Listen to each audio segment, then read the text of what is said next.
We want to engage in what we call cognitive diffusion. We want to separate ourselves from the thought. You are not the thought of anxiety. You are a person who is experiencing an anxious thought. So there are studies that show that when we shift our language from I'm anxious to I'm feeling anxious because there's something inside of me that feels unsettled, or I'm feeling anxious, that's different than I'm anxious, I'm an anxious person. The idea is over time, you're not responding as much to that anxious thought.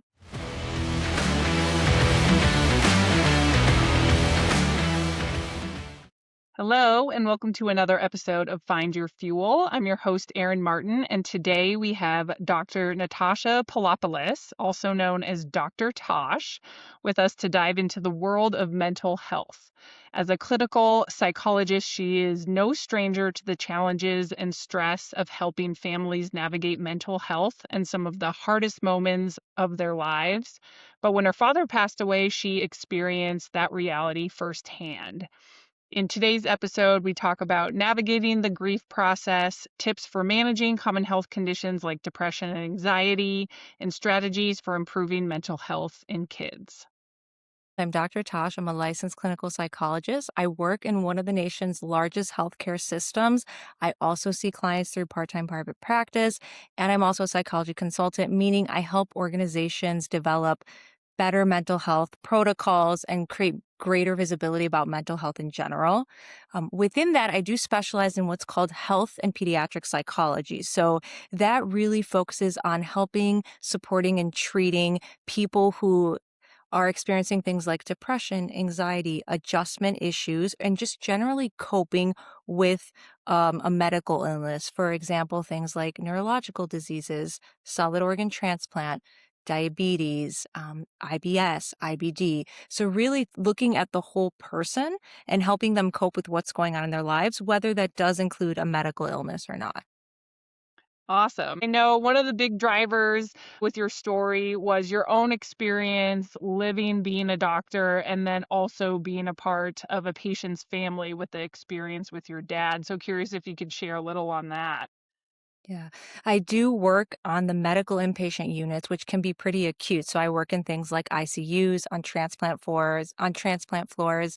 And my experience is when my dad was diagnosed with a glioblastoma, which is the most aggressive brain tumor, which the research shows us it really has, with treatment, a survival rate about 12 to 15 months. And it is non-curable. So it's pretty dismal when you look into it. And when my dad was diagnosed with glioblastoma, I was in a situation where I work in a hospital. I help families cope with these new, very life-changing and devastating diagnoses. And here I am on the other side of the table where we're being given this diagnosis. And how do I continue to show up in my role as a psychologist?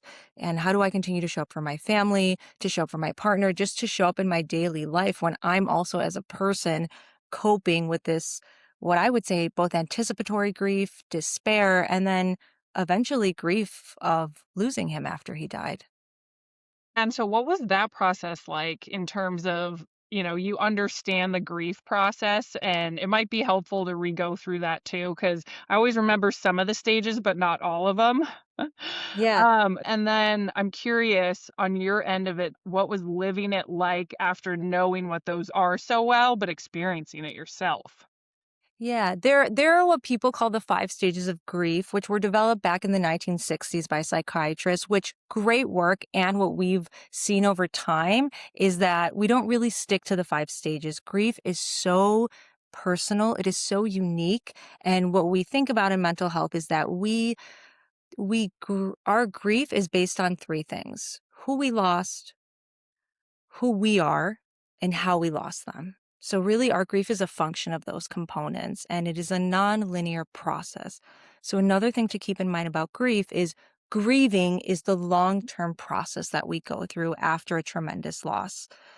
Grief are moments, I think they're more like acute bursts of strong emotional and physiological experiences. So someone may be grieving a lifetime, and within that, they have days that they're functioning and they're doing relatively okay. And then something like a smell, someone speaking about their loved one, can bring this acute moment of grief. So I try to differentiate those two things for people. I'm so impressed with anyone in healthcare and the medical field who live this every day and are such amazing humans to support and foster humans and life, and then dealing with death and grief. And so I'm just in awe of the situation that you're in to be able to deal with all those things. So curious, like, where did your brain go? How did you manage? Yeah. I think for me personally, right, because grief is so personal, for me, my anticipatory grief was one thing, and then my now grieving and moments of grief after losing my dad, are very different. So for me, anticipatory grief was a lot of anxiety, a lot of stress, a lot of pressure, a lot of agitation and frustration, and constantly doing things for my family and for our dad to give him dignity throughout his treatment and to the end of his life. And that comes with a more anxious component where after he died, for me personally, it felt like this eerie quiet and stillness of there isn't a medical portal to check. There isn't a chemo company to call to deliver his medication. There isn't the appointment with a neuro-oncologist. We're not checking in on his medications. It's just kind of this quiet, but it's also so heavy that it's almost like you feel like, for me, it felt like someone pulled the rug from underneath me, and I was falling, and the person who's usually there to catch me, I no longer have. And that's what I think makes grief so complicated, is because I say that it's a neurobiological process. It is not simply emotional. Our brain is rewiring and it's adapting to this very remarkable loss that can take people quite a long time to process. Mm. And that's such a good point of your brain is rewiring, because I've never really thought of it that way because it's so Mhm. emotions driven, or that's what we feel is happening is such strong emotions. So can you talk a little bit more about that and what's happening? Yeah, and this is what I think it's so important that, especially for me, if I'm meeting with a patient, is giving them gently this education about grief and grieving. Because what I hear is a lot of shame or blaming of, why can't I think clearly? Why am I not functioning the way I was functioning before the person died? Why do I feel a sense of like I can't concentrate? And these are very much symptoms of grief. So yes, there is the emotional experience. And then we've also seen from tremendous research studies, when we look at the brains of grievers, we see things, for example, heightened activity in the amygdala, which we know is our stress and fear response. We see lower activation in the prefrontal cortex, which is more our logic, our problem solving, our executive functioning. We see symptoms like brain fog, like insomnia. We see more stress hormones. So all of those together, coupled with the emotions of sadness and sorrow, I mean, that's truly, when we're looking at someone holistically, what the experience of grief is. And the last thing that I will say about grief is, sometimes people will ask me, am I experiencing grief or am I experiencing depression? And you can have both. You Mm. can also have one and you can have the other. I will say that when we experience grief, it's typically described as a yearning or a searching for the person or the loved one. And to me, that is more of that neurobiological process, because our brain has this map of the world and of our loved ones. And when that map changes, we have to change. Our brain has to adapt, it has to rewire. Where in depression, it's a more global, all encompassing experience and constellation of symptoms. Yeah, that makes a ton of sense. So, in the rewiring, what coping mechanisms or processes do you recommend to be able to work through that? Because it seems like something that you aren't ever necessarily over, but you can live with and become functioning again. So, what kind of pathways can people do or practice or use to get there? Sure. So there's grief counseling, which is really education about the process of grief, because grief is not a disorder. Grief is a natural experience that all of us will go through at some point. And it's the brain and the body's way of trying to naturally process and heal and move through along with the grief. So that's more giving the education in grief counseling. And then sometimes you may hear things like prolonged grief disorder or complex or complicated grief. And that's when there may be elements of trauma, elements of depression, elements of anxiety, and things like grief psychotherapy can be immensely helpful. In what I've seen in the literature and research is in terms of targeting grief, there isn't a tremendous amount of medications that treat grief because it's a natural experience that we go through and it's a process. So I'm a big proponent of psychotherapy, and there are a lot of studies that things like cognitive behavioral therapy can be immensely effective for helping someone work through grief. So when we think about cognitive behavioral therapy, it's really this foundation that our thoughts, our feelings, and our behaviors are all connected. So if we want to shift how how we're behaving or how we're responding, we really need to get at what's the emotion that's coming up for me and what thoughts are fueling that emotion. So how can I shift those to be more adaptable or more realistic? Interesting. So are you trying to train your brain to think differently to make that happen, or what's the process, or I guess what's actually happening with the therapy that someone would work through getting through that? Sure. So it can be targeting things like catastrophic thinking or black and white thinking with Mm, which is what we call thinking traps, right? Um, I don't have anything in my life that's important anymore. When someone's acutely grieving, this is a very common thing to hear, and it's valid. And as a psychologist, I will validate that thought. I will sit in that feeling with them. And can we gently also bring in other elements of, I also have X, Y, and Z people in my life who love me and support me, who I want to show up for, right? It doesn't dismiss that feeling and experience. It's how can I find balance in living with both? How do I have maybe some choice over my suffering? mm. That reminds me, I'm reading a book right now called Rewire, which is all about rewiring your brain and thinking through. I'm not gonna do the book justice, but it's all talking about how your thoughts and then behaviors, like you're saying, are connected and will basically make a well-worn path in your brain.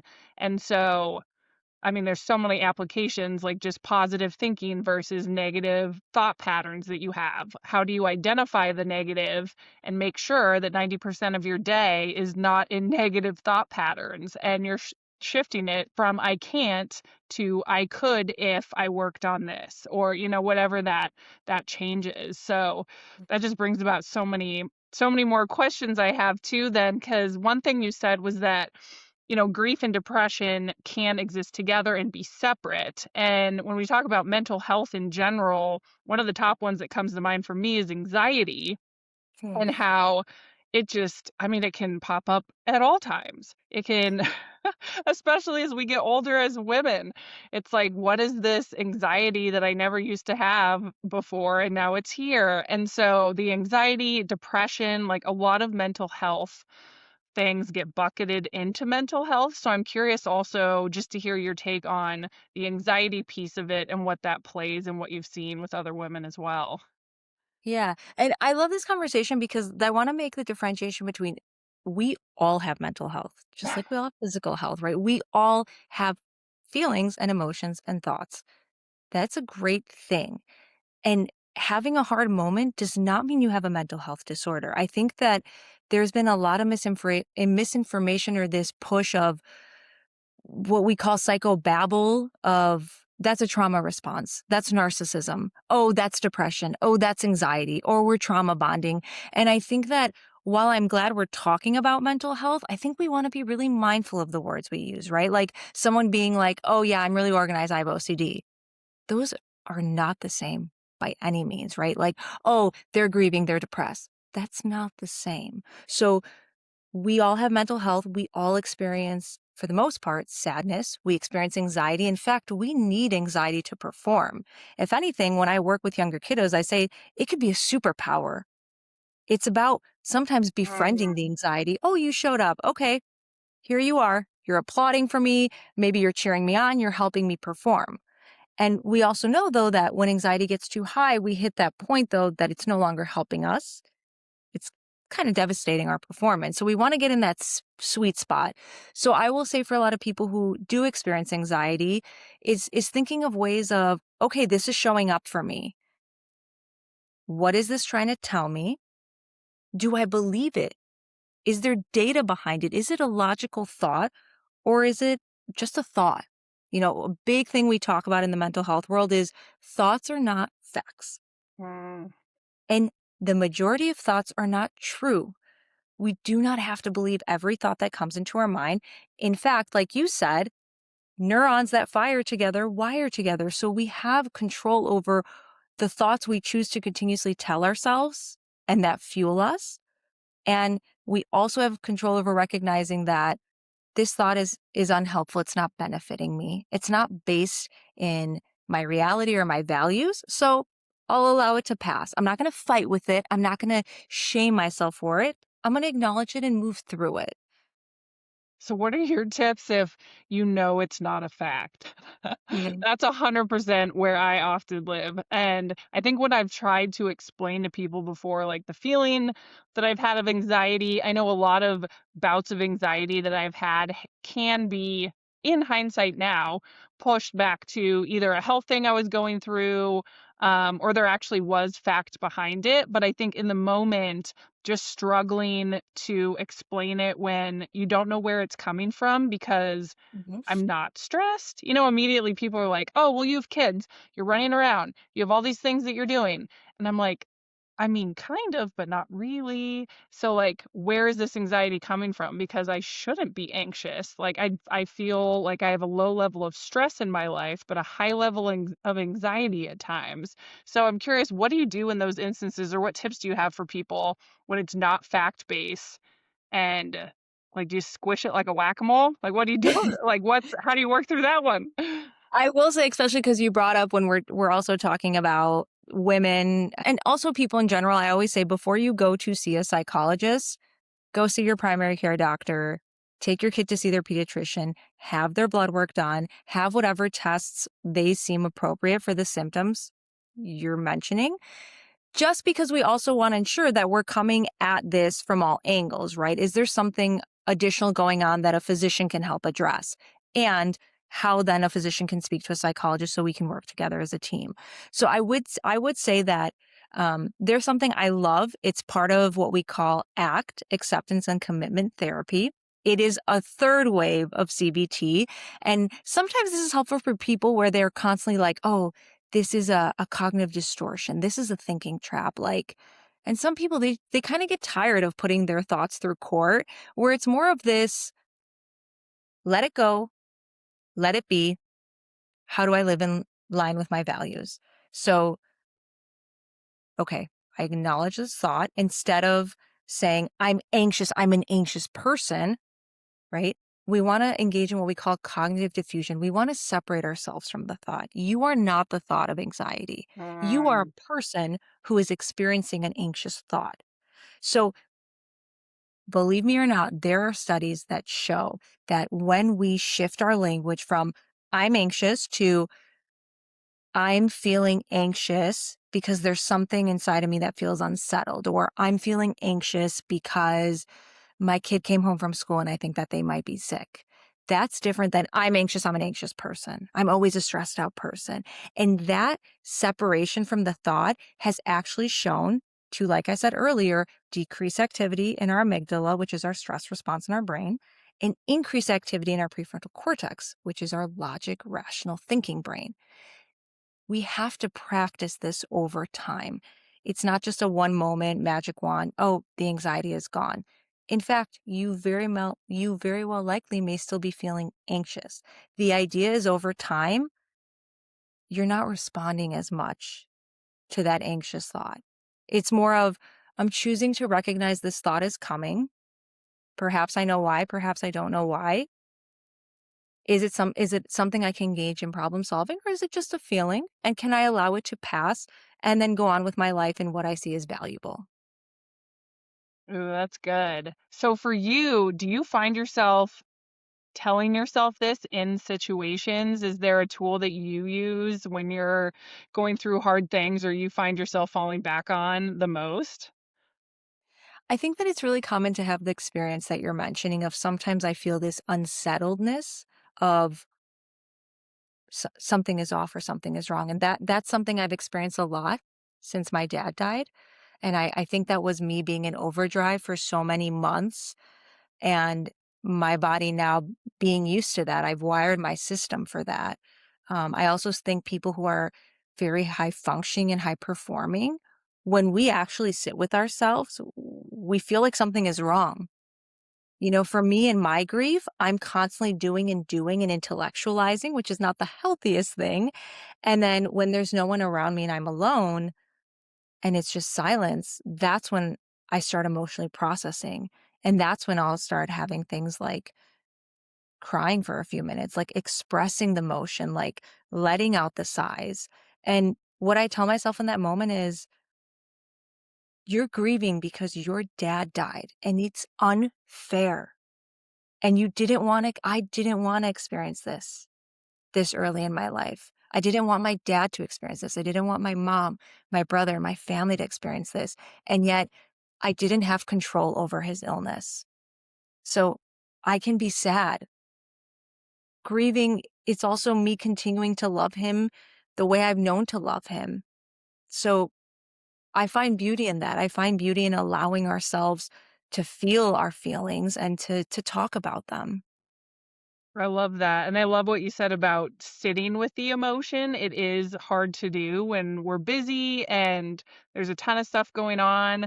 And oftentimes we make ourselves more busy to fill that time, like you were saying, when really a lot of research is coming out on the power of nature, of going outside. I think there's studies done that will look at someone who lives in a city and when you go outside there's a lot going on, so your body naturally is scanning for danger, checking things out. Like there's a lot coming in that we're soaking in and observing, where if we go out in nature and take a walk on a trail, yes, we're still looking around, we want to make sure there's no mountain lion coming at us, but just the amount that's infiltrating us goes way down, and we're able to have space to relax and actually process things, where that saying, take a walk to clear your head, can come from. So I think there's also just creating those pockets of space, whether it's to go on a walk or just stop the doom scrolling. It's just so needed to be able to deal with things correctly and not just have them bottle up and pile up either. You bring up a beautiful segue that I wanted to make sure I got into. I focused a lot on the cognitive, really the thinking piece of both mental health and of therapy. And you bring in this huge one, which as psychologists, we like to use the fancy term, which is really like movement and doing things and not engaging in avoidance, is behavioral activation. Mm. We see for many mental health disorders and also just for improving mental health, behavioral activation is extremely important. So, engaging in activities, like you said, there are a tremendous amount of studies that have shown things like SSRIs, which is a form of an antidepressant, have shown to be equally as effective as people who are enrolled in research studies where they are engaging in aerobic activity regularly. So, yes, exercise, walking. And I always say, if I wish I could prescribe things like walking, exercising, whatever the person's body is able to do.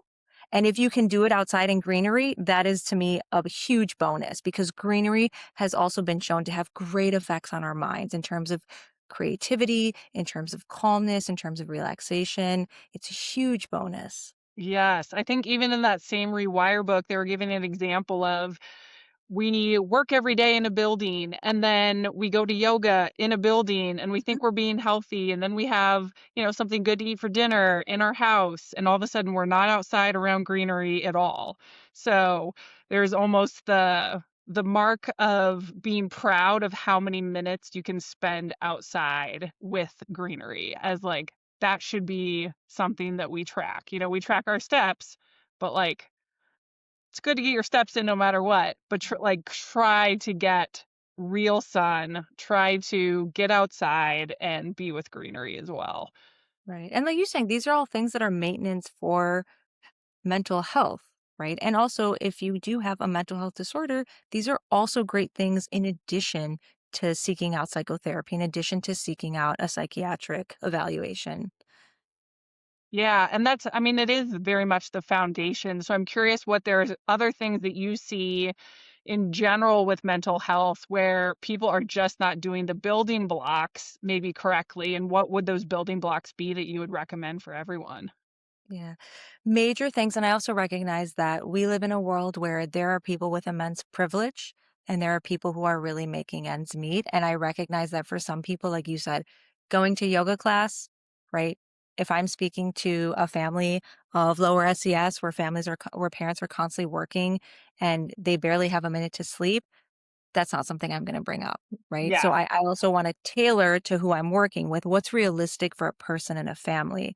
In terms of mental health, there are absolute foundations. One that I think is very overlooked outside of nutrition and physical activity, sleep. Mhm. Sleep hygiene, the way we take care of our bodies in terms of our rest is so important in terms of our brains, our mood, everything within our system. Yeah, that's a huge one. I am like die hard, don't bug me in between 9 and 5 AM. I don't even sleep with a phone in my room. I'm religious about it, and I think that's one of those things where, like, the wild amount of studies, and I don't know if you have any on the top of your head, that just shows the impact on physical, mental health, like, all of it is so crazy. Yeah. Yeah, and a lot of the mental health disorders that we diagnose, one of the symptoms that we include is significant changes in someone's sleep. Oversleeping, undersleeping, and we know that our brains, they need rest. We also know, especially when I work with younger kiddos, right? At every different developmental stage, there's different hours that are recommended for sleep.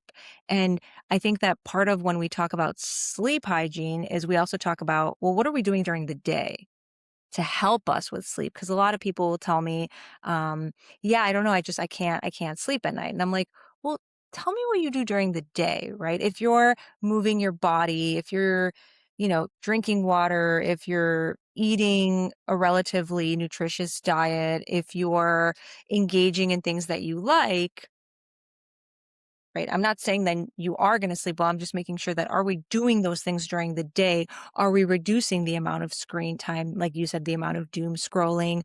Are we engaging in things that help with our sleep wake cycle? Because it's really a cycle. We have to think about what we're doing when we're awake during the day in conjunction with what we're doing at night before we go to sleep. Mm. Yeah, Right. where, for example, getting sunlight in the first 20 minutes that you wake up to be able to trigger, you are now awake. Like, let's get going, and then you can keep the cycle in lock. Right. Or for example, having multiple cocktails before you're about to go to sleep, that can be very problematic, right? We have to figure out how you help yourself while you're awake to also facilitate sleep. Now, I say that and people can still struggle with sleep issues, so then we want to do a more direct treatment approach. But I also want us to think about, what are people doing while they're awake that is either facilitating good sleep or it's facilitating poor sleep. Yeah. And when you think about direct treatment, what is usually the first go-to for that in that is it just actual medication or like where do you guys go when all the lifestyle changes aren't working? Yeah. So for me as a psychologist, we don't prescribe any medications. That would be more of a psychiatrist or a primary care doctor.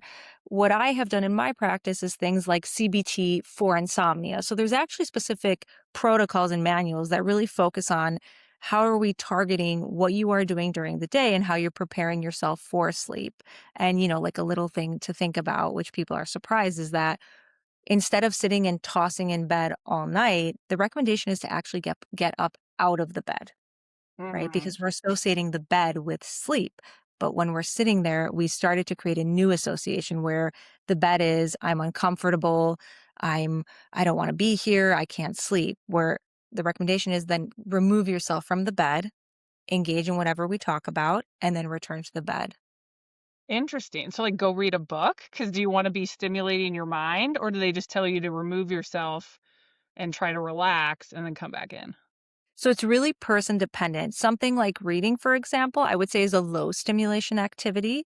Something like playing a video game or going on a screen is definitely a high stimulation activity that we want to avoid.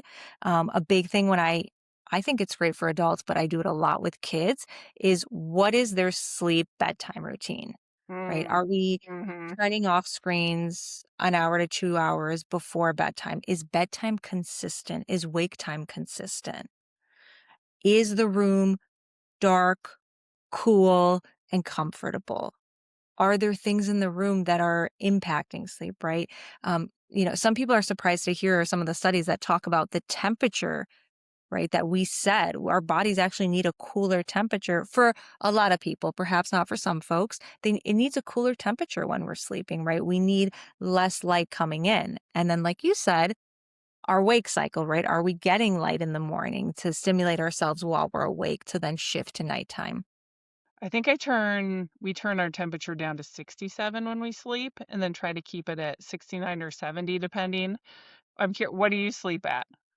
Do you I move it I down? sleep at 68, 67, and what I've recently read is that 67 is pretty typical of what's recommended. Yeah.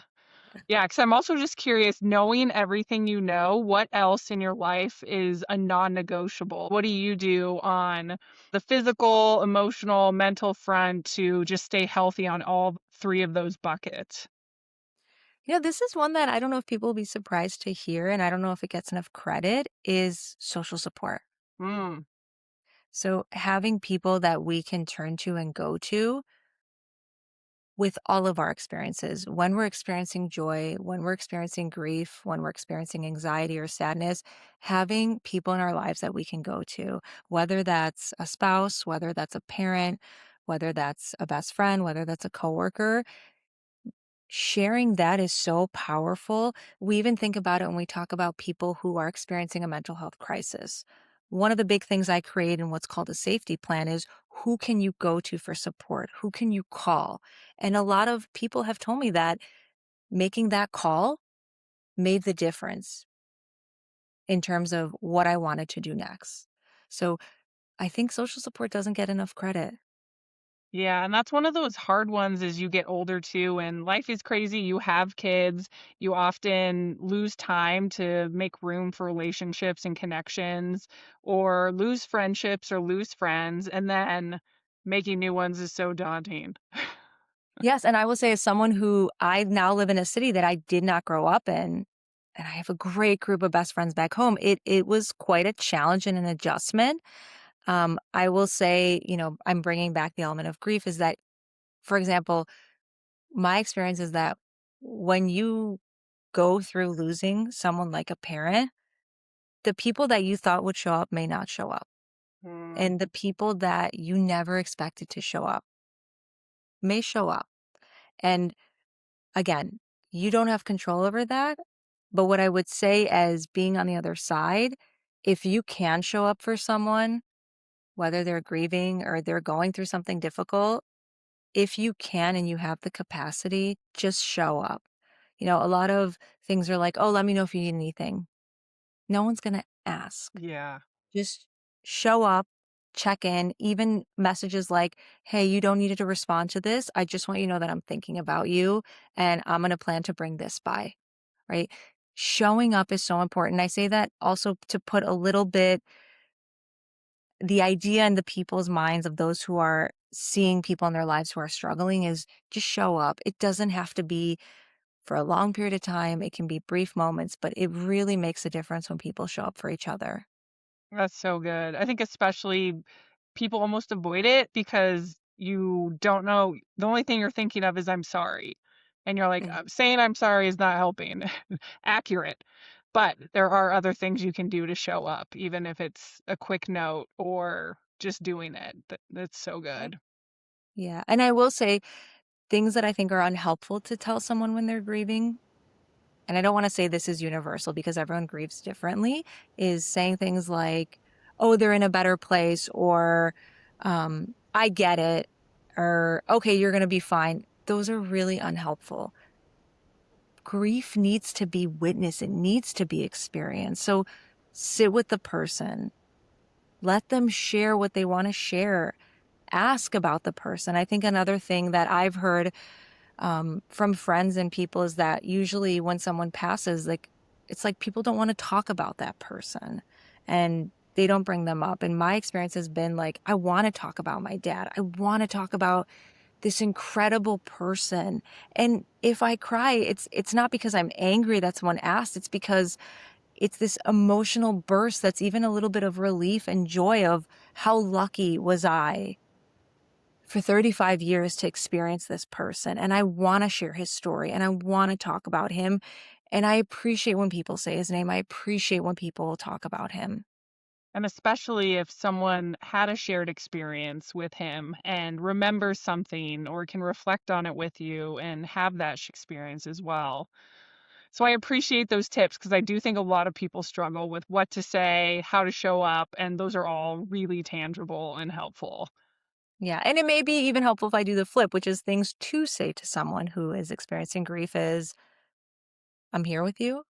I'm going to stay with you. I'll be back tomorrow. Like, tell me what you're feeling. I'm here. Yeah, that sounds terrible. Right. That's basic human validation that all of us need. Yes, I love that. And one huge piece of your work is working with kids with mental health. And so I do want to touch base on that because I actually just read the book, The Anxious Generation, which OMG, as a parent or a mom, my mind is blown in that anyone who hasn't read the book, there's so many good concepts in there that it's introducing, but at the crux, it's talking about how the introduction of an iPhone in like the 2010s correlated with a decline in mental health for kids because of what they're seeing as a change from play-based childhood to a phone-based childhood. So I'm curious to hear what you've observed in some of your patients and just, new kids these days and the battle with mental health that we're seeing tick up over the years. Yeah.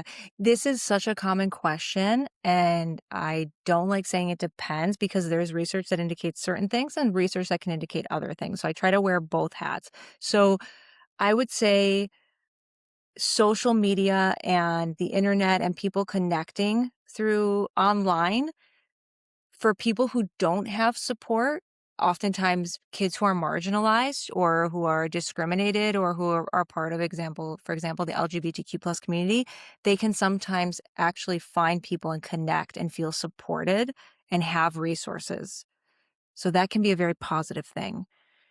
Social media in general has shown to have very addictive components to it, especially for the developing brain.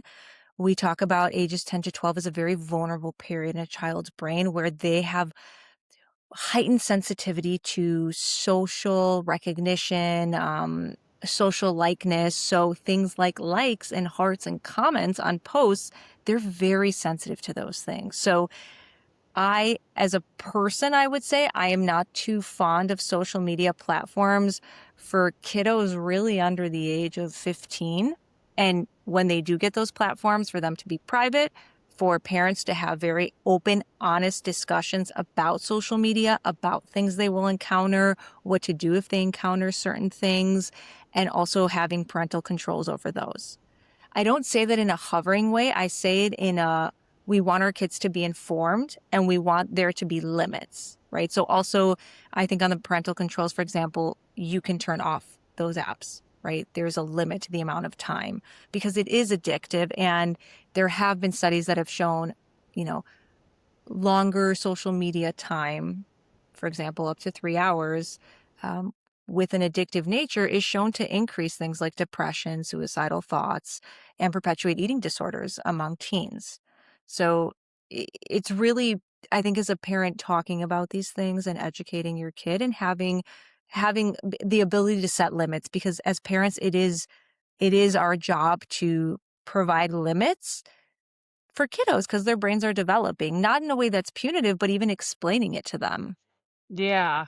And that was the piece that hit me really hard too, was thinking about how impressionable they are when their brains are growing and developing and creating those pathways for the first time, and how addictive a phone can be, even to me still. would consider myself like truly addicted, but still, how many times we check a phone every day just out of habit, like, oh, let me check email real quick. I don't need to check email. Why am I doing that? Like, if I'm doing that, then holy cow, what can this thing do to kids?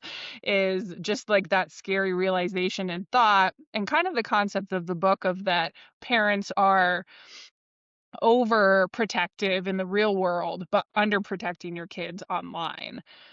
So just delaying that introduction so they can have a play-based childhood and have real world experiences, the relationships you're talking about, building those social connections and just being a kid and all the socialization and real world experience you need with risk and freedom because you're not inside on devices anymore or as much.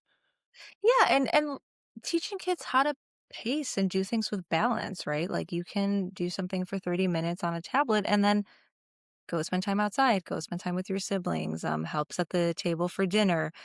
Um, I think that what you mentioned is important is that we have this concept of stranger danger. And the reality is that it's not really stranger danger anymore, right? The majority of kids who, for example, experience things like sexual abuse, it's typically someone who is known, right? So it's not going to be the stranger hiding in the playground when your kid goes on the monkey bars. It's going to be someone online who is masking as someone else who is trying to get in based on what they like or what they're looking at online. So we need to help kids prepare with this education.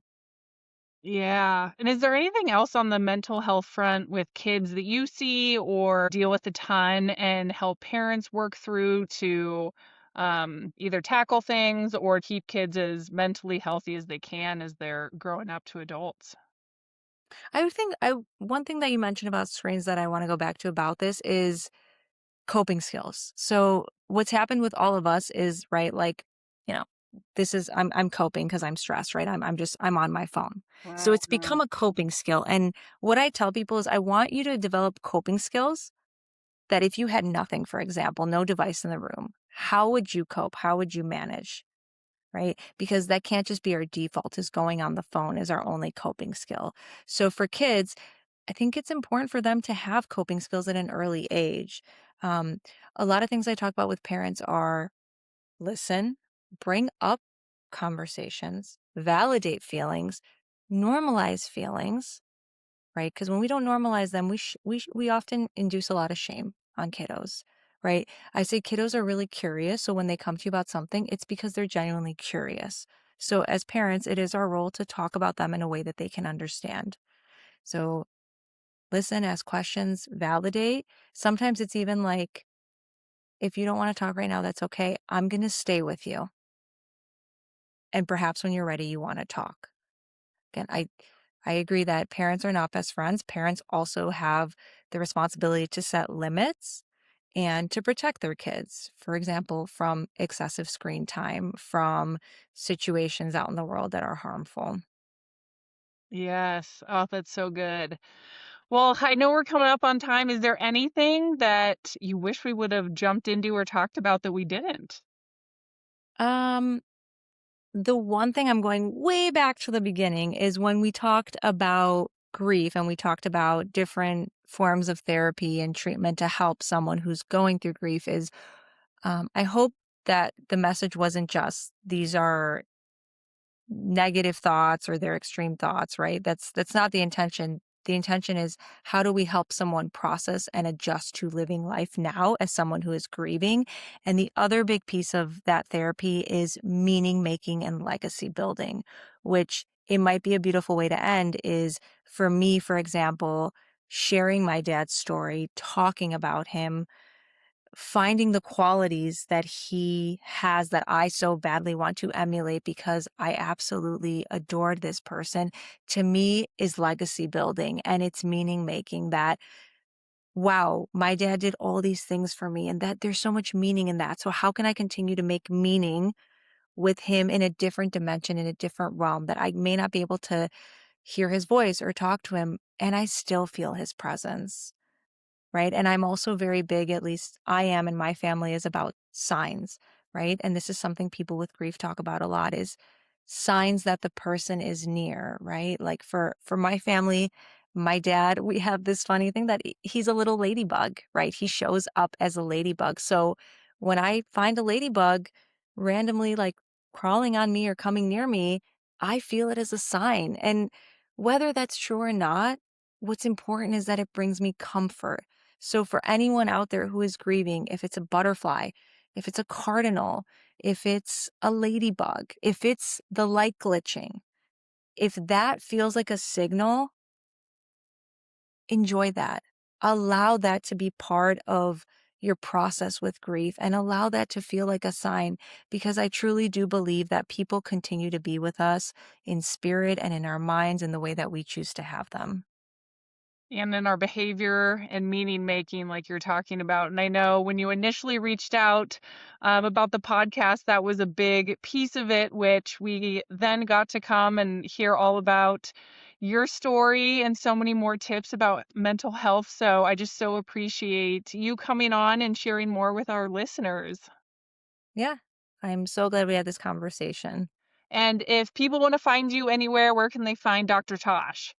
Yes, you can find me at drtosh.com. You can also send me an email at info@drtosh.com.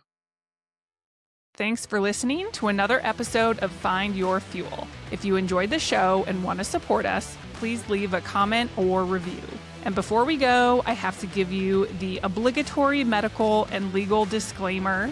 This podcast is for informational and educational purposes only. The advice and recommendations we discuss are not intended as medical advice and do not replace the treatment or care of a physician or any other primary healthcare provider. Using the information shared today does not create a doctor-patient relationship, and it should not be used to diagnose or treat any health problem. Always consult with a qualified healthcare professional before making changes to your diet, exercise routine, or medications. The use of any information provided is solely at your own risk. So in a nutshell, let's be smart and remember these stories and conversations are for educational purposes only, to help other women find the fuel to live their best lives. We'll see you in the next episode.